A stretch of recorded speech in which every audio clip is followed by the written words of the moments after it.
What's up everybody, my name's Bam and I'm going to be showing you how to make this techno bass right here.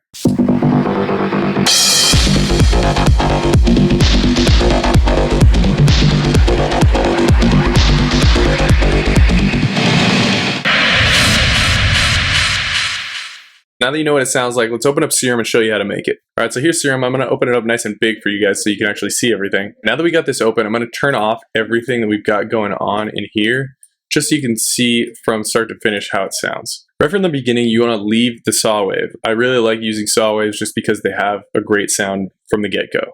So the first thing I did here was I brought the unison up to 2, and I brought the detune down to almost 0. And why I like to do this is because it keeps it a mono sound while also still giving it a little bit of stereo field. Next, what you want to do is change the level so it's not just a sustained sound. So I brought the level down and put this LFO on it right here.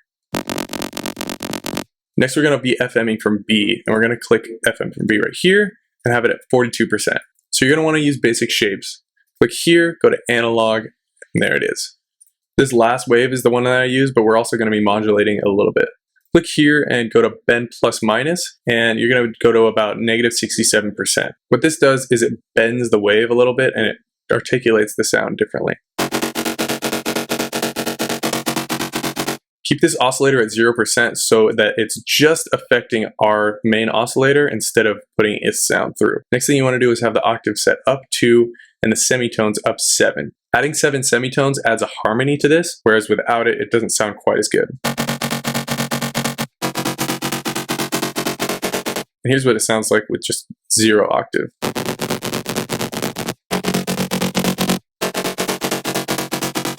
You can do that to taste. I just like the sound of this one better.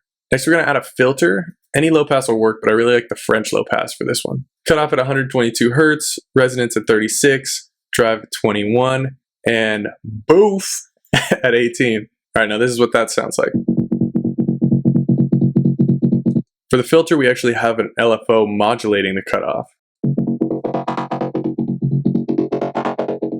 I wanted this stair-stepping down effect because I didn't want it to be talking the same way every single time and kind of change over about an 8-bar period. Before we move on to the effects, I wanted to show you what I did with the pitch. I added this LFO to the coarse pitch, and what you're going to want to do is hold Shift-Alt and click on the little dial here, and it changes where the LFO moves from. Once you get here, you're going to have to change how much the LFO affects the coarse pitch by dragging right here, and I like it around 2.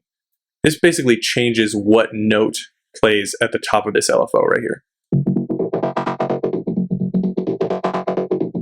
This note change worked for me in the vibe that I was going for, but it's not essential to the sound, so you don't have to add this part. Next, let's move on to effects. Our first one here, you got hyper and dimension. I believe this is where these two dials are without changing anything, but just in case 40% and 25% are what I have it set to.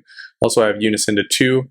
And mix is down because we're going to change it with an LFO. Size I have at 0 and dimension I have at 0. So the main thing here is the hyper. Here's the LFO I have set for the hyper. It's something really small and I don't even have it set all the way up. Once I turn it on, it'll just kind of give it a little bit more width. And it's at the end of this half bar rate, so it takes a little bit to get there, which gives it that kind of evolving feel that techno has. Next, we added some Diode 2 distortion, and we had the drive not very high, 19%, and the mix all the way down because, again, this is going to be affected by an LFO. Here's the LFO that's affecting the distortion. It's the same LFO that is affecting the level, so I wanted the distortion to also be accentuated when the sound is its loudest. Here's what the distortion sounds like without the LFO. It doesn't really bounce as much, and I really like that bouncing, jabbing sound.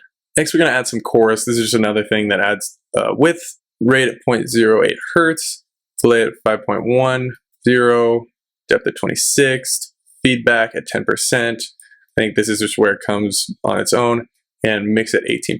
So it doesn't do a whole lot. This adds a little bit of environment to it. Next, we're going to add a trusty old multiband compressor. Threshold, -18.1. I think that's stock. I like the rate at 4. Attack at 90, release at 90, gain at 11.7, and make sure to click this. Mix all the way up. Now it's starting to sound a little bit like a gritty guitar bass, but one thing that you can do to accentuate that pumping is add the same LFO that you did for the distortion and the levels right here.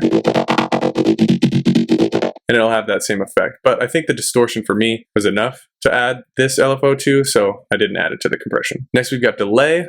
Delay is another effect that I use for stereo with. I've got the feedback at 38%, and I've got the left and right really low, but they're different from each other.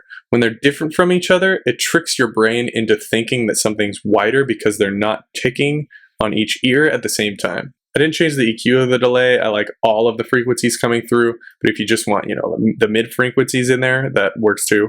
I've got the mix at 42 for this. Now that we've got a bunch of stereo width and a bunch of distortion, there's a little bit too much high end in there for me. So I added another French low pass to kind of tame that and give it that French low pass sound that I was going for in the first place. I got the cutoff at 2093, resonance at 0, drive 24, boof at 0, and wet all the way up.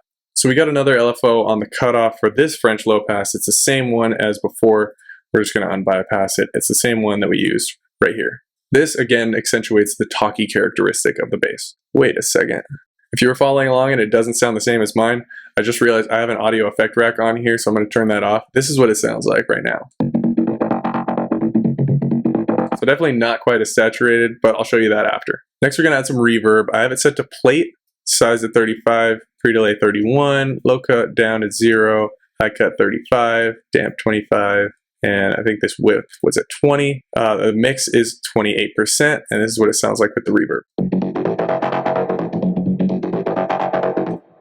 So the reverb definitely gives a lot more depth to the sound, but you don't want to go crazy with the mix or it'll just sound all muddy. Whenever I'm using hall reverb, I have the size lower than 35% for sure, but with the plate, I really like to accentuate it since it's kind of quieter in its own respect. This is the last LFO I use right here. I dragged it onto the D-tune, and I didn't have it go up a lot just because I didn't want to mess with the dial right here, but you could have this be all the way up and then the dial be down, but that's just not how I wanted to do it. This adds another long evolving characteristic that changes over time, which is great for techno. So it changes the D-tune from very central to very wide over the course of this bar period right here. Now that we're done with Serum, I'm going to move on to some Ableton Effects to give it more power and crunch. Here's an Ableton effect rack that I use on almost all of my basses. I'm going to show you how to make it from scratch though. Go into Audio Effects, Multiband Dynamics, and OTT. The stock Ableton OTT is a little bit too much for me, so I change it to about 33% and duplicate it twice, just because I like the sound that it gives off once it's been processed a couple times. Then the last thing I do is go to Saturator and click a bit warmer. This is definitely my favorite Ableton Saturator preset, but it's probably even my favorite saturator in general. The only thing I change for this is I click soft clip on just in case there's any clipping issues that I want to resolve. Sometimes I'll change the dry wet or the drive if it's being oversaturated, but most of the time the 61.9% and 6.19 drive that it comes with is fine for me. This is usually my starting point for bass post-processing, but sometimes I add more or less depending on the sound. So now that we got the Serum part done and the post-processing finished, this is what it sounds like.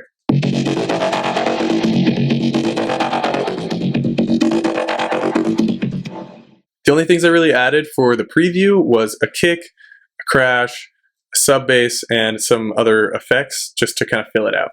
I hope you enjoyed this techno bass tutorial. If you did, drop a like below and make sure to subscribe for future videos. I'm going to put a free download link in the description just in case you don't want to make the preset yourself. Also, make sure to check out my most recent song, Go Again. I'm going to have it linked right here, one of these spots. Thanks for watching. See you next time.